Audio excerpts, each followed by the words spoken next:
നിങ്ങളാരും എന്നെ കുടിക്കാനൊന്നും പഠിപ്പിക്കണ്ട. ഒന്നുമല്ലെങ്കിലും ഞാനൊരു ബാർ മുതലാളിയല്ലേ. ഇയാളൊക്കെയുണ്ടോ? ചുയിക്കും. അതാ ഞാൻ വരാം.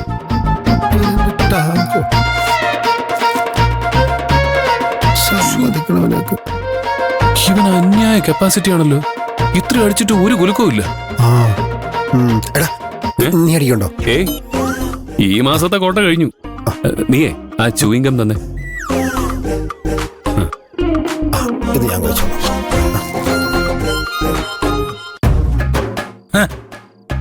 എന്നെപ്പോ ഒരാൾ നല്ല വരുമാനെ നിങ്ങൾക്ക് താമസിച്ചതാ കിട്ടുമോ? നിങ്ങളെ എല്ലാ ജോലികളും ചെയ്യാൻ ഞാൻ സഹായിക്കുന്നില്ലേ? അതിനെന്നോട് നന്ദി കാണിക്കൊന്നും വേണ്ട. ഈ ചീത്തവിളിയെങ്കിലും നിങ്ങൾക്കൊന്ന് നിർത്തിക്കൂടെ? ശരിയല്ല, മരുമോളെക്കാളും കഷ്ടമുള്ള എന്റെ അവസ്ഥ. നിങ്ങൾ നോക്കിക്കോ, എന്റെ ഡാഡി എന്നെ എത്രയും പെട്ടെന്ന് തിരിച്ചു വിളിക്കും. എന്റെ ഡാഡി ഈ നാട്ടിലെ കിരീടം വയ്ക്കാത്ത രാജാവ്. അപ്പൊ ഞാനാരാ? രാജാവിന്റെ മകൻ. വിടറേ, ഒരു രാജകുമാരനാ നിന്റെ പാവാട അലക്കി തന്നത്. ഇവനെ കുടിക്കാൻ കൊടുത്താലോടാ. എടാ, നമ്മളാണ് ഇവനെ കുടിക്കാൻ കൊടുത്തതെന്ന് അറിഞ്ഞോ നമ്മുടെ കാര്യം കട്ട പുകയായിരിക്കും. മിണ്ടാതെ നിന്നോണം. മദ്യപിച്ച് ഈ വീട്ടിൽ കയറാനുള്ള ധൈര്യം നിനക്ക് എവിടെ നട കിട്ടിയത്? അല്ല, ഇവനെവിടുന്ന മദ്യം കിട്ടിയത്? ഇവൻ ബാറിലേക്കൊന്നും പോയില്ലല്ലോ. എന്റെ ഭാര്യ നമ്മളെ പെടുത്തും. അങ്ങനെ കറക്റ്റ് ചോദ്യങ്ങൾ ചോദിക്കും മഹിമേ. ഞാൻ മദ്യപിച്ചെന്ന് പറഞ്ഞ് നിങ്ങൾ ഭയങ്കര ബഹളമായിരുന്നല്ലോ. ഇനിയും മൂന്നിനെയും നിങ്ങളൊന്നും പറയുന്നില്ലേ? ഇവരും മദ്യപിച്ചിട്ടുണ്ട്.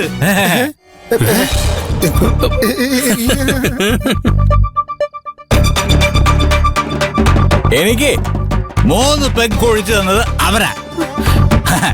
അതിന് നന്ദി എനിക്ക് ജീവിതകാലം മുഴുവനും ഉണ്ടാവും അള്ളിയ.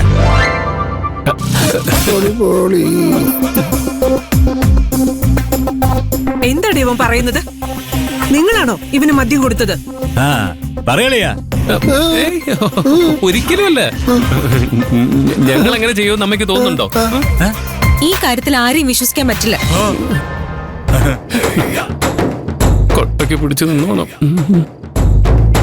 രണ്ടാളും ഒന്ന് ഊതിയേ. ഊതാൻ. ഊത്. അകത്തോട്ട് വലിച്ചാ മതി. അവര് കുടിച്ചിട്ടുണ്ടോ മോളെ? ഇല്ലമ്മേ. പച്ചക്കള്ളം. വെറുതെ അവന്മാരെ കുറ്റം പറയാൻ നോക്കുന്നോ? മിണ്ടാതിരുന്നോണം. നീ ഇവനെ കൊണ്ടുപോയി മുറി കിടത്ത്.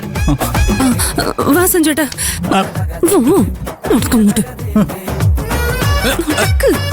തള്ളല്ലേ, നീ ഓക്കെ അല്ലേ ബേബി? നമ്മുടെ കുഞ്ഞു ബേബിയോ? Double okay. ഓക്കെ ആണല്ലോ.